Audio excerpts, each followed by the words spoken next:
Hey, good to see you again. This is SOH, the best office hours in the whole universe. Why?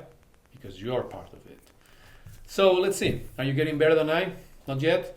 Maybe yes? Let me know, okay? I hope so. Otherwise, I'm getting bored. Like college bored, basically. But we are at the same level. So yeah, okay?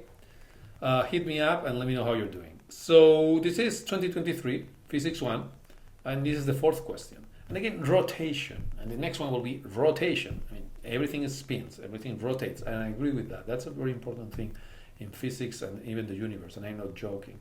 But it's a good question. Can the universe rotate? We'll say no, because the universe is itself. So there will be an axis, there will be a preferred direction.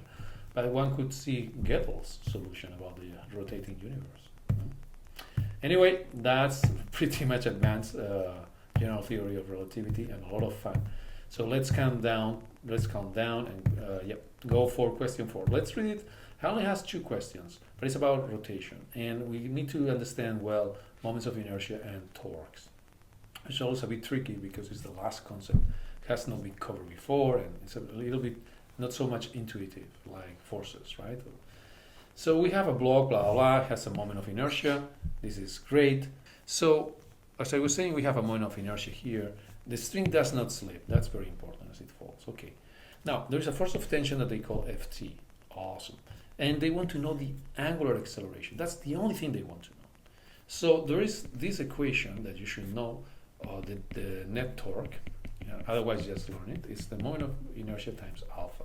This is the angular acceleration. We are not going to use the other equations from Newton because they are only asking about the angular acceleration, so we don't need to know that. However, if you want to stay later on, I will solve what is this value actually in terms of the mass of the object that is hanging. So we have this, here a mass, but so far they didn't do anything. But if you will have this mass, how much is actually that? Okay, that will be for later. Now we only have this. So how much is the torque? Well, in this case, we are very lucky. This is 90 degrees.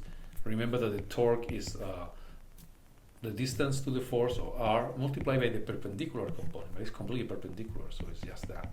So end of the story. So that's it. Now, since they provide that value for the moment of inertia, then we will use it in order to get finally our final expression. And R, I was thinking, and R is going, yes. So twice the force of tension divided by mr. Okay.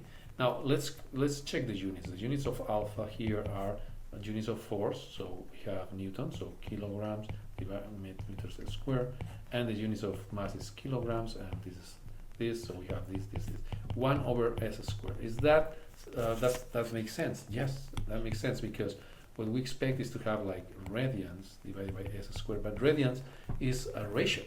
It's the ratio of an angle whose arc length is the same as the radius, right? So that's 1 radian, right? So it's basically r divided by r. It's dimensionless. So that makes sense. You are never going to get the rad out of nowhere. So yes, great. So that's the answer. That's it. What else? In this case, yes, we use all this, and there is no gravity thing or anything. Okay. Now here, this looks like, oh gosh, it takes longer to read than to solve it. So let's just go to the question. It says, consider scenarios 1 and 2 at the end of the time interval delta t. Okay, so basically we have 2 different pulleys, and you can see that the difference is the moment of inertia. This has a moment of inertia of the disk, this has a moment of inertia of the hoop. Which one of them do you think is greater, the disk or the hoop? Let's think about it. So the moment of inertia is kind of the rotational mass. So what is more difficult to move? A hoop to rotate, a hoop or a disk. Notice that the hoop has more of its mass at the edge, at the rim, while the disk is spread out. They have the same mass. So if you have a mass at the axis, it doesn't take any effort to rotate it because it cannot even rotate. So the more it is far away from the axis, the more rotational mass it has, the more it takes to keep it with the same speed. So indeed, a hoop that has the same mass as a disk will have a greater moment of inertia. Okay, so keep that for later.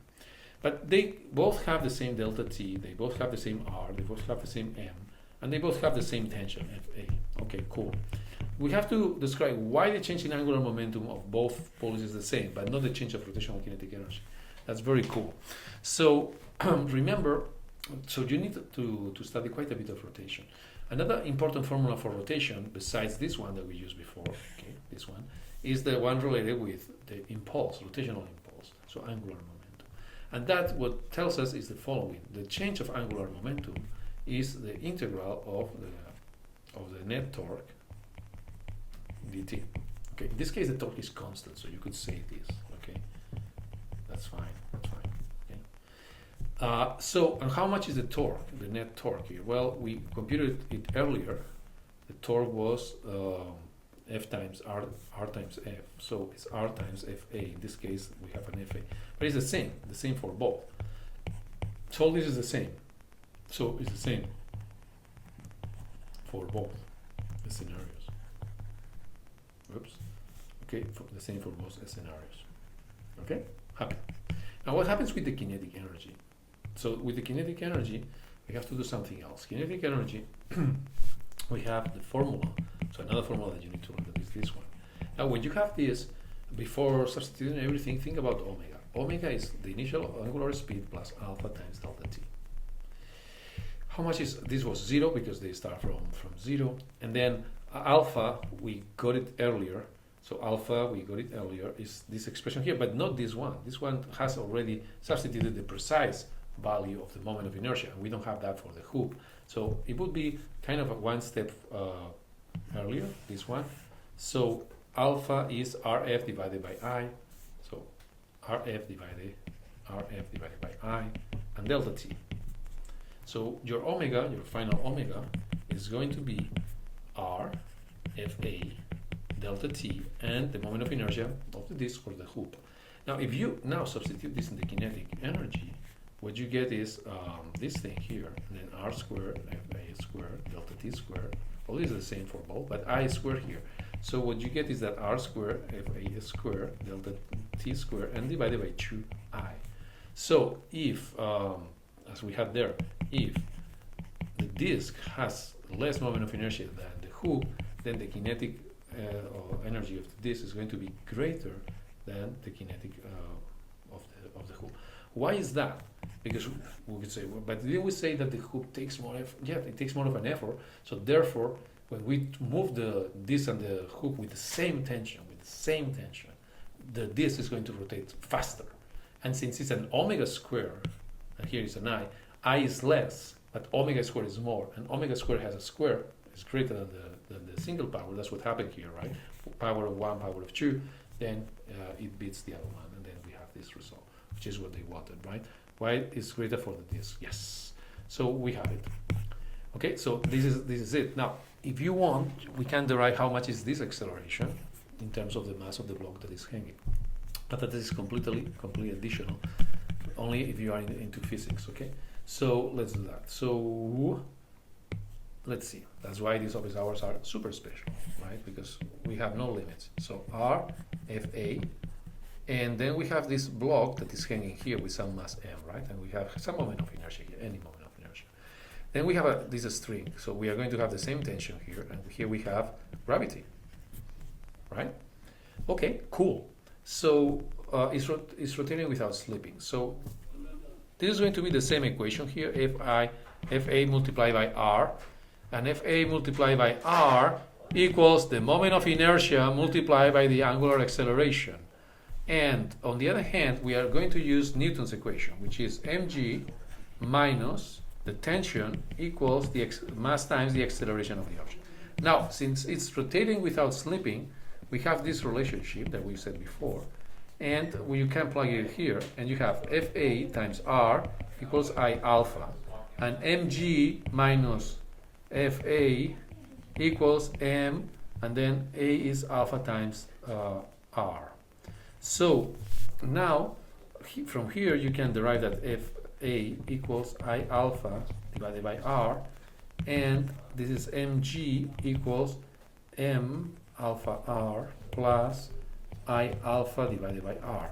So if we put all together, mg equals mr plus I divided by R alpha, and from here you can get alpha actually. Now, one thing to write this is maybe let's get one of these r's like common factor. Like let's say that this is 1 divided by R, And then here we have mr squared plus I, because in this way we can see that the units are okay, units are good. And what we have here then is like mgr divided by I plus mr squared. So you can see that what we have here is the usual mass of the object divided by the total mass, kind of the mass of the object and a rotational mass somehow. And that's the angular acceleration. Let's check the units. So we have here kilograms meter square meter divided by kilograms meter square. So all these guys go away, and we have 1 divided by a second square, which is radians divided by second square. So that's awesome, and we have it. We are the best. Okay. See you next time.